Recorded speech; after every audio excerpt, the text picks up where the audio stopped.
Representative from the 98th. Thank you, Mr. Speaker.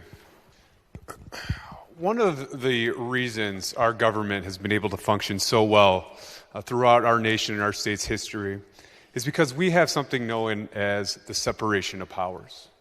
Right? We have a system of checks and balances built within our system to make sure that there's things like transparency and accountability and the opportunity for the public to weigh in. There's a check on our power in the legislature. When we come together and decide what we think should be a law and we send it to the governor's desk, he has the ability to veto that. When we work on our budget, he has the ability to check our power and to bring balance to the system. If we don't pass this legislation today, where is the check on his power? And where is the balance in this system? We are conceding our ability. One of the main things that is within our purview,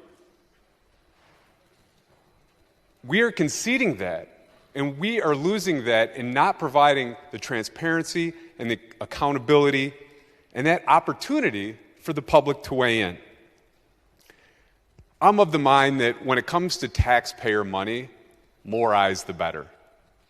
When I'm working on legislation, the more people I have involved in the process, typically the better product we have at the end of the day. The governor doesn't have the ability to be everything to everyone and know what every single challenge every single person in the state of Wisconsin is facing. That's why we have representative government. So we're able to carry those people's voices, the businesses in our district, the nonprofits, people in the community that are struggling. We're able to bring those voices to the table and make sure they have a seat at the table, that their taxpayer dollars are being looked out for. And if we concede our ability to have some role in this, there will be no check on the executive's power and no balance in our system. And that's a dangerous precedent to set. We disagree on a lot of things, but I think we can all, at the end of the day, agree that there's a reason there's checks and balances and separation of power built into our system.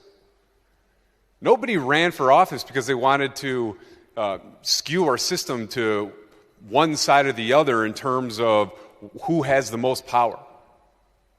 We didn't run for the legislature to be all-powerful. The governor didn't run to be an all-powerful governor. We all ran and we all talk about working together and make sure there's a system of checks and balances.